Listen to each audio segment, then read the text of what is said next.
Salut les kids, j'espère que vous avez passé de bonnes fêtes de fin d'année. Vous l'avez vu dans le titre de cette vidéo, aujourd'hui on va parler PC et plus précisément comment bien choisir son nouveau PC. Alors premièrement, si ce n'est pas déjà fait, je vous invite vivement à aller voir cette vidéo que nous avions faite déjà un petit peu pour expliquer eh bien, le rôle des différents éléments d'un PC. Sachant qu'on va quand même refaire un petit peu le topo aujourd'hui. Deuxièmement, mon petit doigt me dit que certains d'entre vous sont déjà bien calés en informatique. Extrêmement bien calés même. Alors autant vous prévenir tout de suite, si vous faites partie de ceux-là, il y a des chances que vous n'appreniez rien dans cette vidéo. Mais je vous invite quand même à rester parce qu'on va passer un bon moment quand même. L'un n'empêche pas l'autre. Et puis ça vous permettra de revoir les bases. Et encore une fois, si vous faites partie de ces personnes très calées en informatique et que vous pensez que certains points mériteraient d'être complétés, ne vous privez surtout pas pour le faire dans les commentaires, dans la joie, le respect et la bonne humeur. Ensuite, cette vidéo va être un petit peu longue, vous vous en doutez, donc je vous ai découpé tout ça en chapitres. Il ne vous reste plus qu'à cliquer juste dans la description en dessous sur le timecode correspondant au chapitre qui vous intéresse. Voilà, ça, c'est fait. Mais avant de parler de choisir un PC, eh bien ça me paraît quand même important de revoir les différents rôles des composants de votre PC. Déjà, on peut dire qu'il y a 4 principaux éléments qui vont entrer en compte dans les performances de votre PC. Le processeur, la carte graphique, la mémoire vive, donc la RAM, R-A-M, pas la RAM du bateau quoi. Et enfin, le stockage, donc soit HDD, soit maintenant SSD. Alors pour commencer, le processeur, donc ou CPU pour Central Processing Unit. Alors pour faire simple, lui c'est le cerveau. Enfin en réalité le cerveau c'est plutôt vous. Concrètement, lorsque vous réalisez une action, que ce soit taper du texte, lire une vidéo, cliquer sur une application ou quoi que ce soit, le processeur va recevoir cette information et la traduire en langage informatique pour que les autres composants de l'ordinateur puissent effectuer l'action que vous venez de demander. Et en gros, quand on parle de puissance de processeur, on parle avant tout du nombre de calculs, du nombre d'actions qu'il est capable de réaliser simultanément. Vous savez, c'est ce nombre exprimé en Hertz que vous voyez souvent à côté du nom des processeurs. Et alors cette fréquence exprimée en Hertz, c'est ce qu'on appelle la cadence. Alors je vais pas entrer plus que ça dans les détails, je l'avais déjà fait dans une précédente vidéo, mais pour résumer, pour simplifier, sachez que plus ce nombre est élevé, plus vous avez un processeur qui est puissant. Et sachez à titre informatif que le processeur de la Xbox Series X par exemple, il est lui cadencé à 3,8 GHz, ce qui est énorme déjà. Ça veut dire qu'il est capable d'effectuer 3,8 milliards d'actions par seconde, pour schématiser encore une fois. Mais sachez que sur PC, certains processeurs de chez Intel ou chez AMD, qui sont les deux principaux constructeurs, peuvent aller jusqu'à 5 Go, voire même 6 GHz. On n'arrête pas le progrès. Et puisqu'on parle de processeurs, vous avez déjà certainement entendu parler de cœur. Et les cœurs, qu'est-ce que c'est pour simplifier? C'est comme si, pour un devoir de maths par exemple, qu'on vous donne à faire, vous aviez la possibilité, vous aviez le pouvoir de vous diviser en plusieurs vous-même pour effectuer plusieurs tâches à la fois. Et donc pour un processeur 4 cœurs... Exercice 1 résolu. Exercice 2 aussi, c'était trop simple. Ah non, mais moi j'avais déjà fini, je commençais à aider l'autre là. En même temps, le 4, voilà combien il est dur aussi. Ouais, le 4, il est hyper chaud, quoi. Oui, j'ai pas de stylo. En plus, j'ai un circuit imprimé qui me gêne. Ah bah, y a pas à dire, hein, ça va quand même plus vite. Ça marche bien. Ah bah, grave. Bon, enfin, vous avez compris l'idée, ça permet simplement à votre processeur de faire plus d'actions simultanément. En deux, donc, la mémoire vive, ou RAM pour Random Access Memory. C'est une mémoire dite volatile, c'est-à-dire que lorsque vous éteignez votre ordinateur, cette mémoire est vidée. A plus mémoire. Fini.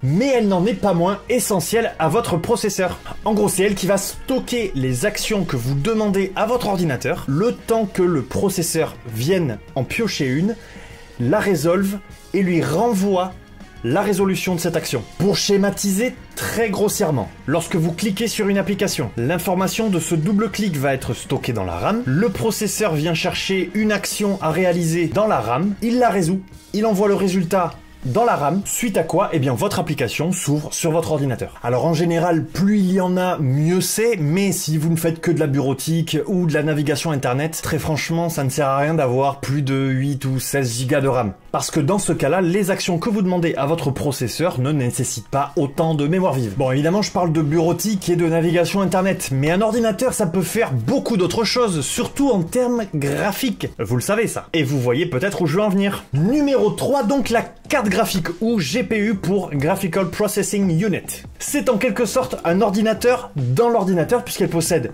un processeur graphique et une mémoire vive RAM qui lui est propre, la VRAM. En gros, les calculs graphiques, c'est quelque chose que votre processeur normal pourrait faire. Mais ça reste des calculs beaucoup plus complexes. Alors évidemment, si vous faites de la bureautique, que vous regardez des vidéos sur internet, tout va bien. Mais quand vous commencez à faire du montage vidéo ou à jouer à des jeux vidéo en 3D ou en VR, parce que je vous rappelle qu'il y a aussi la VR maintenant, et bien là ça va nécessiter beaucoup de ressources et c'est pour ça qu'en général on vous conseille alors de prendre une carte graphique dédiée. Alors ici, pour bien choisir une carte graphique, on va privilégier des cartes graphiques récentes avec un type de mémoire appelé GDDR6. Le 6 étant pour la génération qui existe au moment où je vous parle, mais peut-être que vous, dans le futur, vous avez la GDDR7, peut-être même plus, peut-être même que vous avez d'autres types de mémoire. Qui sait ? Donc ici, pour bien choisir votre carte graphique, il va falloir regarder plusieurs choses. On peut commencer déjà avec la fréquence d'exécution de votre processeur graphique exprimé en mégahertz. Ici, plus ce nombre est élevé, plus votre processeur va traiter des informations rapidement. On en avait parlé pour la RAM. Ici, c'est la même chose. Vous avez une taille de VRAM. Ici, 16 Go, donc on est pas mal. Vous voyez, je vous avais pas menti, hein, la mémoire, c'est bien une GDDR6.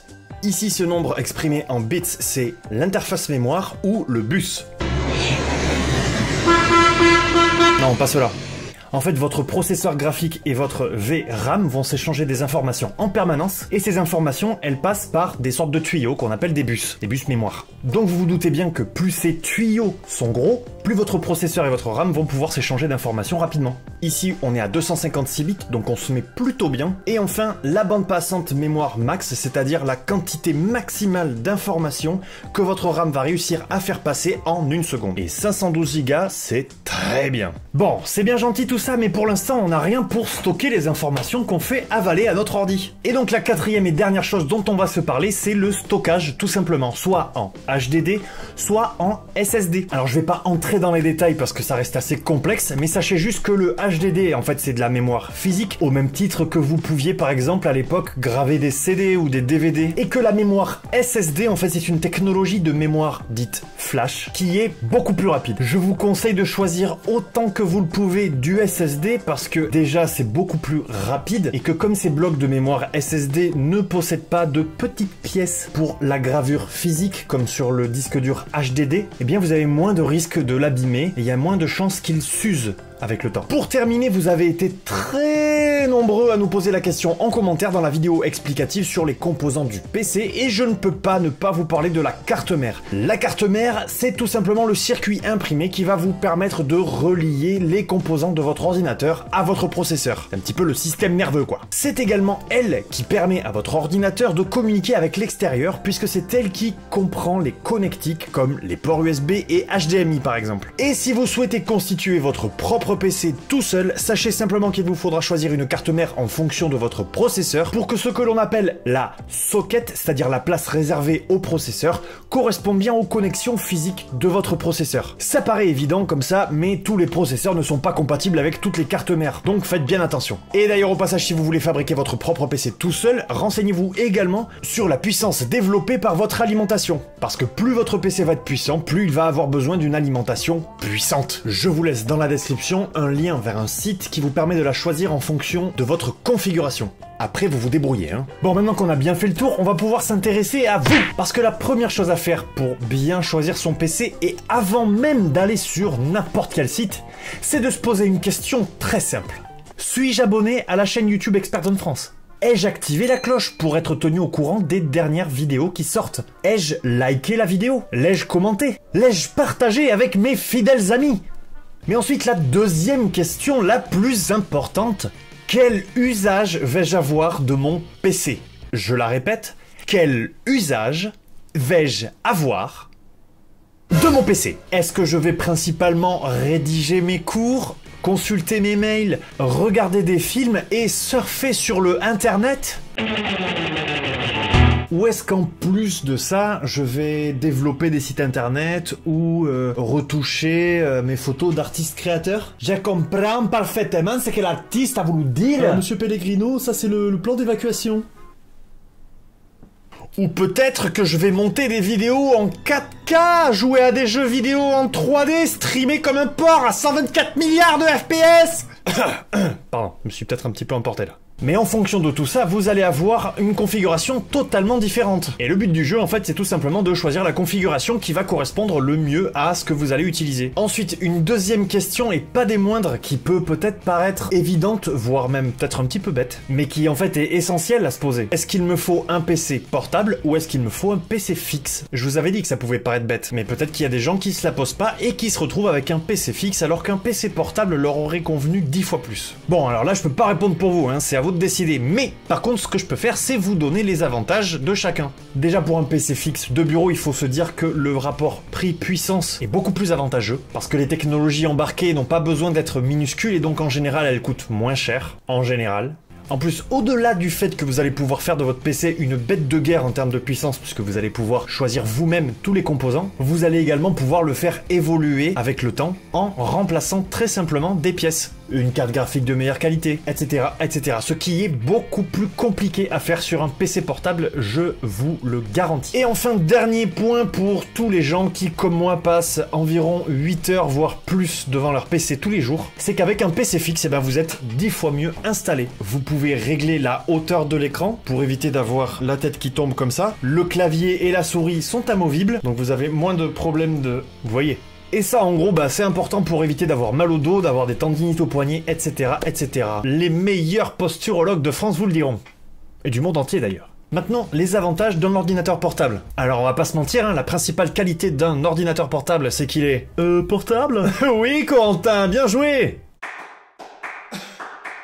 En plus de ça, comme on n'arrête pas le progrès, on a non seulement des ordinateurs qu'on peut amener partout, mais qui en plus quelquefois rivalisent de près avec de bons PC fixes gamers. Je pense notamment au Zephyrus G14 de chez Asus ou au Surface Book 3 par exemple que j'ai pu tester sur cette chaîne et qui en réalité sont pas loin de rivaliser avec le PC fixe que j'ai juste là. Bon, maintenant pour conclure, l'important pour vous c'est de choisir un PC qui correspond à vos besoins tout simplement. Si vous faites principalement de la bureautique ou de la navigation internet, eh bien vous allez plutôt opter pour un PC avec un processeur i5 de chez Intel ou Ryzen 5 de chez AMD, 8 Go de RAM et 256 Go de stockage, c'est amplement suffisant. Et si vous voulez plutôt un ordinateur taillé pour le montage ou le jeu vidéo, là vous allez plutôt opter pour des processeurs Intel i7, AMD Ryzen 7 ou supérieur, au moins 16 Go de RAM et au moins 1 Tera de stockage, de préférence SSD, et le tout supporté par une bonne carte graphique, comme on a pu le voir un peu plus tôt dans la vidéo. Si vous-même ou une personne de votre entourage souhaite changer de PC, n'hésitez surtout pas à partager cette vidéo afin que ce choix